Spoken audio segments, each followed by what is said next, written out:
Morning students, आपका chapter चल रहा है परमाणु संरचना, एटॉमिक स्ट्रक्चर। और आज की इस वीडियो में हम एक इम्पोर्टेंट टॉपिक पढ़ेंगे जिसका नाम है कृष्णिका विकिरण, ब्लैक बॉडी रेडिएशन। इस टॉपिक को पढ़ने से पहले हम बात करते हैं साधारण वस्तुओं से विकिरण के उत्सर्जन। जब हम किसी वस्तु को गर्म करते हैं, गर्म करके उसको ऊष्मा देते हैं, तो क्या होता है, वस्तु गर्म हो जाती है। और क्योंकि परिवेश का जो टेम्परेचर होता है वो वस्तु के टेम्परेचर से कम होता है, इसलिए वस्तु अवशोषित ऊष्मा को विकिरण ऊर्जा के रूप में उत्सर्जित करती रहती है। जब हम किसी वस्तु को गर्म करते हैं तो वस्तु हीट को एब्जॉर्ब करती है और अवशोषित ऊष्मा को, या कहे एनर्जी को, अवशोषित ऊष्मा को वो विकिरण ऊर्जा के रूप में उत्सर्जित करती रहती है। और जो विकिरण उत्सर्जित होता है वो डिफरेंट वेवलेंथ से बना होता है। डिफरेंट वेवलेंथ का वो रेडिएशन होता है, विभिन्न तरंगदैर्ध्यों का वो मिश्रण होता है। अर्थात हम कह सकते हैं कि जो गर्म वस्तुएं होती है, गर्म वस्तुएं विस्तृत प्रास, वाइड रेंज में विभिन्न तरंगदैर्ध्य का इलेक्ट्रोमैग्नेटिक रेडिएशन, विद्युत चुंबकीय विकिरण उत्सर्जित करती है। गर्म वस्तुएं वाइड रेंज में डिफरेंट वेवलेंथ का इलेक्ट्रोमैग्नेटिक रेडिएशन इमिट करती है। उच्च ताप पर विकिरण का उत्सर्जन इमिशन स्पेक्ट्रम के विजिबल रीजन में होता है। मतलब हाई टेम्परेचर पर जो विकिरण उत्सर्जित होता है ना, वो उसका उत्सर्जन दृश्य क्षेत्र में होता है। मतलब उसका रंग दिखाई देता है कि विकिरण किस कलर का उत्सर्जित हो रहा है, लाल कलर का उत्सर्जित हो रहा है या पीले कलर का उत्सर्जित हो रहा है या ब्लू कलर का उत्सर्जित हो रहा है। तो उच्च ताप पर विकिरण का उत्सर्जन स्पेक्ट्रम के विजिबल रीजन में होता है। और जब ताप बढ़ाया जाता है तो शॉर्ट वेवलेंथ का, लघु तरंगदैर्ध्य का इलेक्ट्रोमैग्नेटिक रेडिएशन, जो नीले रंग का रेडिएशन होता है, उसकी जो वेवलेंथ होती है ना वो कम होती है। तो जब टेम्परेचर को बढ़ाया जाता है तो शॉर्ट वेवलेंथ का इलेक्ट्रोमैग्नेटिक रेडिएशन अधिक उत्पन्न होता है, अधिक उत्सर्जित होता है। जैसे जब हम लोहे की छड़ को भट्टी में गर्म करते हैं तो गर्म करने पर पहले लोहे की छड़ का रंग हल्का लाल होता है। उसको और ज़्यादा गर्म करते हैं तो उत्सर्जित होने वाला विकिरण जो होता है उसका रंग सफ़ेद हो जाता है। और जब लोहे की छड़ का टेम्परेचर और ज़्यादा बढ़ाया जाता है तो उसका रंग ब्लू हो जाता है, नीला हो जाता है। अर्थात जब जो रेड कलर का जो रेडिएशन होता है, रेड कलर का जो रेडिएशन होता है जिसकी वेवलेंथ बड़ी होती है, लॉन्ग वेवलेंथ होती है, और वेवलेंथ बड़ी होती है तो फ्रीक्वेंसी क्या होगी, फ्रीक्वेंसी, आवृत्ति उसकी क्या होती है, फ्रीक्वेंसी कम होती है, फ्रीक्वेंसी उसकी क्या होती है, लो होती है। देखो, जब लोहे की छड़ का टेम्परेचर बढ़ाया जाता है तो लोहे की छड़ का रंग पहले क्या होता है, हल्का लाल होता है। आपने देखा होगा जब भट्टी में गर्म करते हैं लोहे की छड़ को, तो पहले उसका रंग हल्का लाल होता है, ज़्यादा गर्म करने पर वो अधिक लाल हो जाता है, और ज़्यादा गर्म करते हैं तो सफ़ेद हो जाता है, और बहुत ज़्यादा गर्म करते हैं तो उसका रंग क्या हो जाता है, नीला हो जाता है, उसका रंग क्या हो जाता है, ब्लू हो जाता है।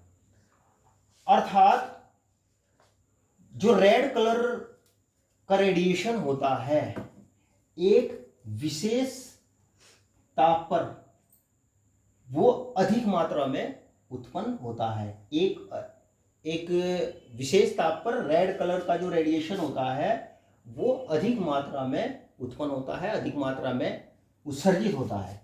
और दूसरे ताप पर जो ब्लू कलर का रेडिएशन है, ब्लू कलर का रेडिएशन, और इसकी जो ब्लू कलर का जो रेडिएशन होता है इसकी जो वेवलेंथ होती है वो कम होती है ना। इसकी वेवलेंथ क्या होती है, तरंगदैर्ध्य, इसकी तरंगदैर्ध्य जो होती है वो कम होती है, और इसकी जो फ्रीक्वेंसी होती है, आवृत्ति, इसकी फ्रीक्वेंसी हाई होती है ना। अर्थात ये रेड कलर का जो रेडिएशन होता है एक विशेष तापमान पर उसका उत्सर्जन ज्यादा होता है, और दूसरे तापमान पर ब्लू कलर का जो रेडिएशन होता है उसका उत्सर्जन ज्यादा होता है। या ये कह सकते हैं कि एक विशेष तापमान पर रेड कलर की रेडिएशन की जो तीव्रता होती है वो अधिक होती है, और किसी दूसरे टेम्परेचर पर जो ब्लू कलर का जो रेडिएशन होता है उसकी जो इंटेंसिटी, तीव्रता होती है वो अधिक होती है। और या इसको हम ऐसे भी कह सकते हैं कि टेम्परेचर बढ़ाने पर, देखो रेड, पहले रेड कलर बना उसका, फिर ब्लू कलर हुआ, फ्रीक्वेंसी पहले लो थी, इसकी फ्रीक्वेंसी हाई होती है। तो कह सकते हैं कि जब टेम्परेचर बढ़ाते हैं तो टेम्परेचर बढ़ाने पर जो उत्सर्जित विकिरण होता है, जो उत्सर्जित रेडिएशन होता है ना, उसकी फ्रीक्वेंसी लो से हाई होती चली जाती है ना। अर्थात इसको इस तरीके से भी कह सकते हैं, क्योंकि एक विशेष टेम्परेचर पर रेड कलर का रेडिएशन की तीव्रता अधिक होती है, टेम्परेचर और बढ़ाते हैं तो ब्लू कलर के रेडिएशन की जो इंटेंसिटी होती है वो ज़्यादा होती है। अर्थात हम इसको ये कह सकते हैं कि गर्म वस्तुओं द्वारा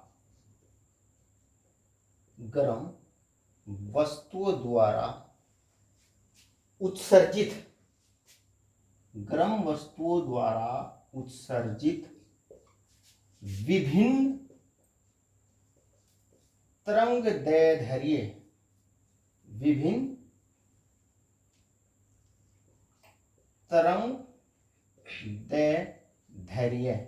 है ना, डिफरेंट वेवलेंथ के इलेक्ट्रोमैग्नेटिक रेडिएशन की तीव्रता वस्तुओं के ताप पर निर्भर करती है, वस्तुओं के ताप पर निर्भर करती है। गर्म वस्तुओं के द्वारा उत्सर्जित विभिन्न तरंगदैर्ध्य के इलेक्ट्रोमैग्नेटिक रेडिएशन की तीव्रता वस्तुओं के ताप पर निर्भर करती है।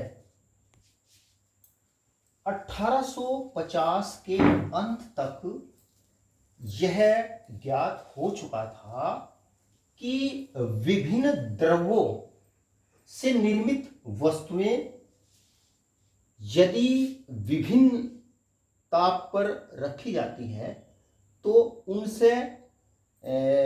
उनसे उत्सर्जित होने वाले विकिरण की जो मात्रा होती है वो भिन्न भिन्न होती है। और यह भी ज्ञात हो चुका था कि जब विकिरण को किसी वस्तु के सरफेस पर डाला जाता है जब किसी विकिरण को या के प्रकाश एक विकिरण ऊर्जा है। जब प्रकाश को किसी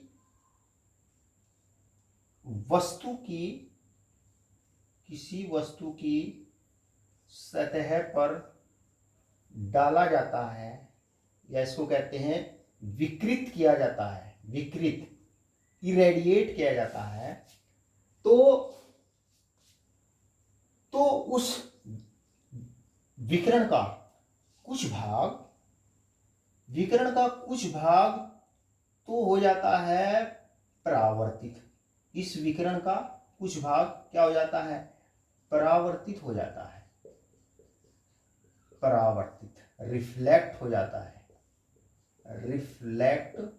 है। विकिरण का कुछ भाग प्रेक्षित हो जाता है, वो ट्रांसमिट हो जाता है, और विकिरण का कुछ भाग जो है वो अवशोषित हो जाता है,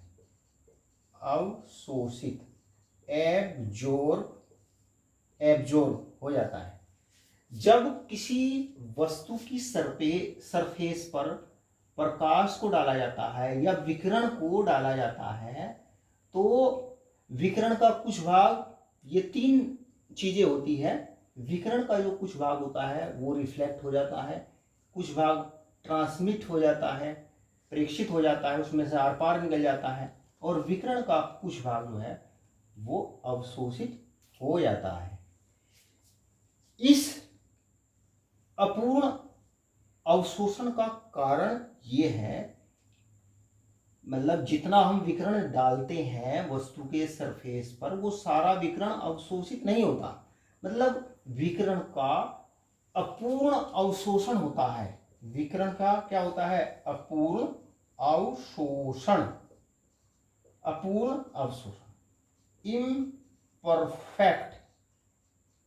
इम्परफेक्ट एब्जॉर्प्शन होता है। इस अपूर्ण अवशोषण का कारण यह है कि जो साधारण वस्तुएं होती हैं, साधारण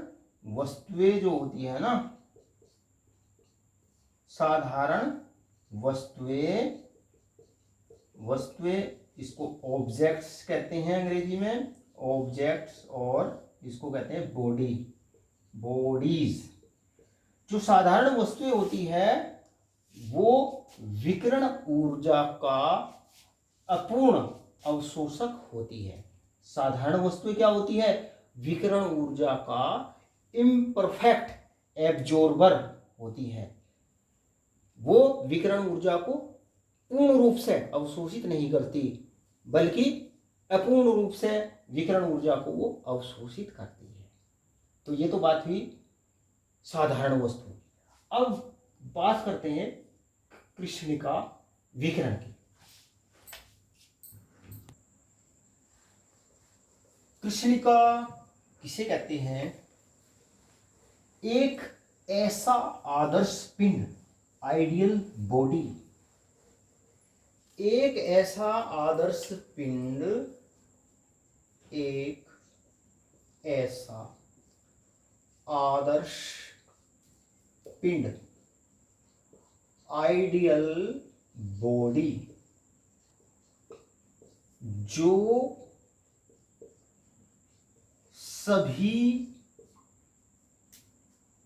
सभी प्रकार की आवृत्ति के विकिरणों को एक समान रूप से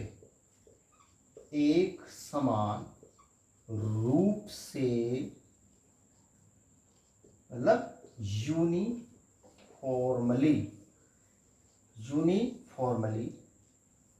अवशोषित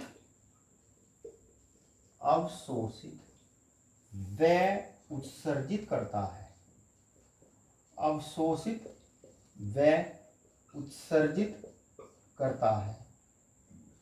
कृष्णिका, कृष्णिका ब्लैक बॉडी कहलाता है। इसी को कहते हैं ब्लैक बॉडी। एक ऐसा आदर्श पिंड जो सभी प्रकार की आवर्ती के रेडिएशन को एक समान रूप से अवशोषित व उत्सर्जित करता है, ऐसे पिंड को ही कहते हैं ब्लैक बॉडी। और इस ब्लैक, क्योंकि इसको ब्लैक बॉडी इसलिए कहते हैं कि जब ऐसे पिंड पर प्रकाश को डाला जाता है तो वो उसको पूर्ण रूप से प्रकाश में जो डिफरेंट वेवलेंथ का जो रेडिएशन होता है वो उन सभी को अवशोषित कर लेता है और उसका रंग काला दिखाई देता है। तो एक ऐसा आदर्श पिंड जो सभी प्रकार की आवर्ती के विकिरणों को एक समान रूप से अवशोषित व उत्सर्जित करता है, ब्लैक बॉडी कहलाता है। और इसके द्वारा उत्सर्जित विकिरण ही कहलाता है कृष्णिका विकिरण, ब्लैक बॉडी रेडिएशन। और वास्तव में रियलिटी में ऐसा कोई आदर्श पिंड नहीं होता। रियलिटी में ब्लैक बॉडी एग्जिस्ट नहीं करती। हाँ, कार्बन ब्लैक लगभग कृष्णिका के समान होता है। कार्बन ब्लैक पर जब वो प्रकाश डालते हैं तो वो प्रकाश का 99% से भी ज़्यादा भाग एब्जॉर्ब कर लेता है। तो कार्बन ब्लैक लगभग कृष्णिका के समान होता है। और कृष्णिका का एक अच्छा भौतिक सन्निकटन फिजिकल एप्रोक्सीमेशन एक सूक्ष्म छिद्रयुक्त गुहा होती है, एक कैविटी। कृष्णिका का एक अच्छा फिजिकल एप्रोक्सीमेशन एक सूक्ष्म छिद्रयुक्त कैविटी होती है जिसमें एक सूक्ष्म छिद्र के अलावा अन्य कोई द्वार नहीं होता, है ना। ये गुहा जो है ये कृष्णिका के समान इसको मान सकते हैं। गुहा कैसी? एक सूक्ष्म छिद्रयुक्त गुहा जिसमें एक सूक्ष्म छिद्र के अलावा कोई अन्य द्वार नहीं होता। और जब इस गुहा में सूक्ष्म छिद्र में से कोई किरण इसके अंदर प्रवेश करती है, कोई रेडिएशन इसके अंदर प्रवेश करता है, कोई रेडिएशन सूक्ष्म छिद्र में से इसमें प्रवेश करता है, तो वो इस गुहा की दीवारों से परावर्तित होता रहता है। गुहा की दीवारों से टकरा करके वो परावर्तित होता रहता है और अंत में वो इस प्रकार से वो इसकी दीवार के द्वारा अवशोषित हो जाता है।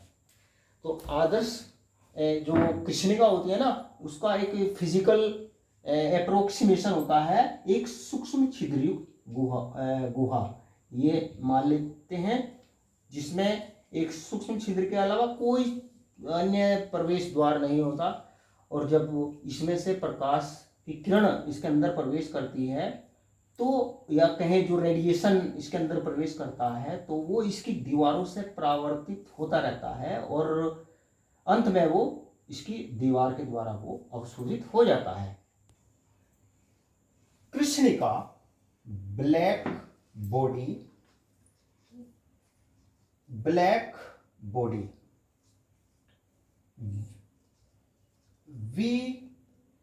विकिरणी ऊर्जा रेडिएंट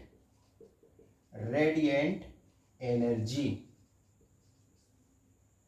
की परफेक्ट रेडिएटर होती है। ब्लैक बॉडी जो होती है वो जिस प्रकार से वो विकर्णीय ऊर्जा रेडिएंट एनर्जी की परफेक्ट एब्जॉर्बर होती है, उसको पूर्ण रूप से अवशोषित कर लेती है, उसी प्रकार से वो उसको पूर्ण रूप से उत्सर्जित भी करती है। ब्लैक बॉडी विकर्णीय ऊर्जा रेडिएंट एनर्जी की परफेक्ट रेडिएटर होती है, मतलब परफेक्ट एब्जॉर्बर होने के साथ साथ वो विकर्ण जो रेडिएशन एनर्जी होती है ना, उसको वो पूर्ण रूप से उत्सर्जित भी करती है। और इसके अतिरिक्त ब्लैक बॉडी अपने परिवेश के साथ तापीय साम्य में रहती है। ब्लैक बॉडी अपने परिवेश के साथ क्या तापीय साम्य थर्मल इक्विलिब्रियम में रहती है। यह दिए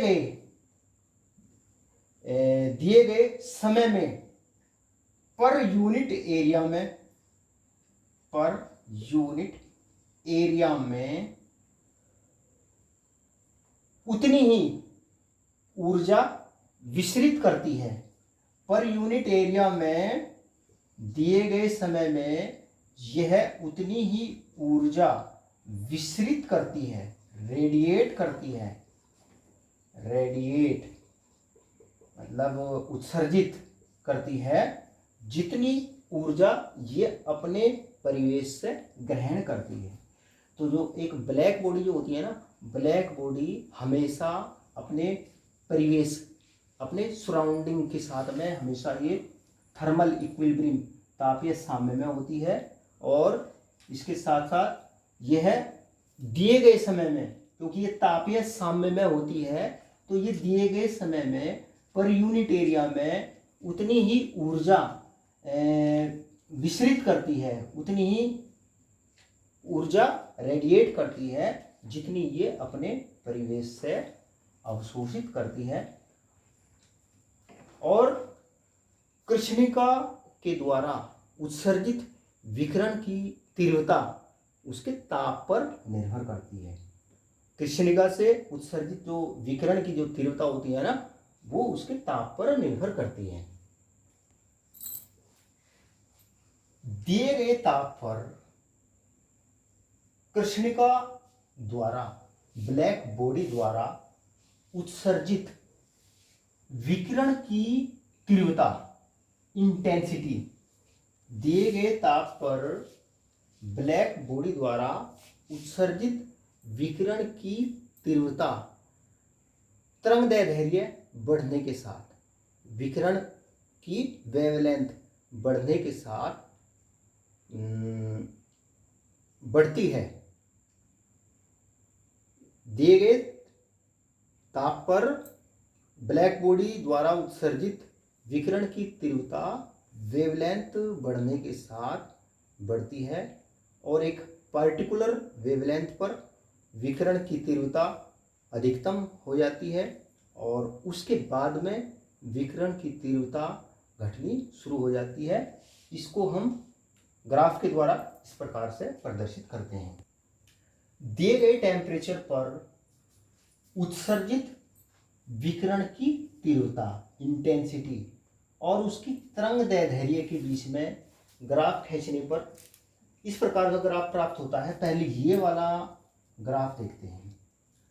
विकिरण की तीव्रता और तरंगदैर्ध्य के बीच में किसी दिए गए टेम्परेचर पर, मान लीजिए टेम्परेचर ये T1 है, T1 टेम्परेचर पर विकिरण की तीव्रता और तरंगदैर्ध्य के बीच में जब ग्राफ खींचते हैं तो पता चलता है कि तीव्रता तरंगदैर्ध्य बढ़ने के साथ में, जैसे जैसे तरंगदैर्ध्य बढ़ती है विकिरण की तीव्रता बढ़ती जाती है और एक विशेष तरंगदैर्ध्य के लिए, पार्टिकुलर वेवलेंथ के लिए विकिरण की तीव्रता का मान अधिकतम होता है।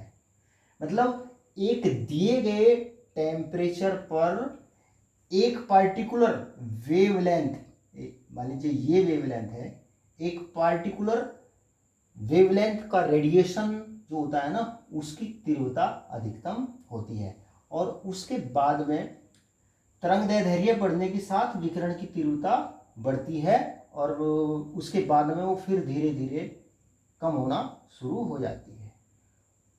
अब जब टेम्परेचर बढ़ाया जाता है, और देखो ये कर्व का जो उच्चिष्ट भाग होता है मैक्सिमा, ये कहलाता है कर्व का मैक्सिमा, उच्चिष्ट, मैक्सिमा,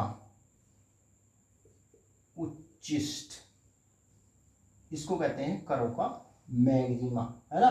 और ये जो पार्टिकुलर वेवलेंथ है ना, जिसकी इंटेंसिटी, इस रेडिएशन, पार्टिकुलर वेवलेंथ की रेडिएशन की जो इंटेंसिटी अधिकतम होती है, इसको बोलते हैं लैम्बडा मैक्स, इसको बोलते हैं लैम्बडा मैक्स। और जब टेम्परेचर बढ़ाया जाता है, टेम्परेचर बढ़ाने पर कर्व का जो मैक्सिमा है वो बाईं ओर विस्थापित हो जाता है। टेम्परेचर बढ़ाने पर मैक्सिमा बाईं ओर विस्थापित हो जाता है, यानी कि T2 बड़ा है T1 से।